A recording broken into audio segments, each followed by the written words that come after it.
తొందరపడద్దు. వీడు చంపొద్దు. చంపితే వీడు భయంకరమైన ప్రేతాత్మ అయిపోతాడు. అంటే ఇప్పుడు వీడు నీ మీద తీరని పగతో ఉన్నాడు. మన శాస్త్రాల ప్రకారం ఏ మనిషి అయినా పగతో చనిపోతే అతని ఆత్మ ఈ లోకాన్ని వదిలి వెళ్ళదు. పగ తీర్చుకునే తీరుతుంది. వీడిలాంటి కఠోర క్షుద్ర అఘోర చస్తే అతి భయంకరమైన ప్రేతశక్తి అయిపోతాడు. కానీ వీడిని ఇలాగే వదిలేస్తే ఎవరిని బ్రతకనివ్వడు. నిజమేనమ్మా, కానీ వీడి సమస్యకి పరిష్కారమే లేదు. అయితే వీడిని చంపకుండా బ్రతకుండగానే ఇక్కడే ఇలాగే ఇప్పుడే సమాధి చేస్తాను. ఆ సమాధి నుంచి వీడి ప్రేతాత్మని కూడా బయటికి రాకుండా చేస్తాను. ఆ సమాధిని రుద్ర శూల ప్రణవ దివ్య శక్తులతో కత్తిస్తాను.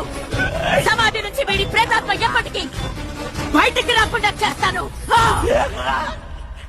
కానీ అమ్మా, ఎవడైనా వీడి సమాధి పగలగొడితే బయటికి వచ్చే వీడి ప్రేతాత్మ ప్రళయం అయిపోతుంది. తొందరపడద్దు. వీడు చంపొద్దు.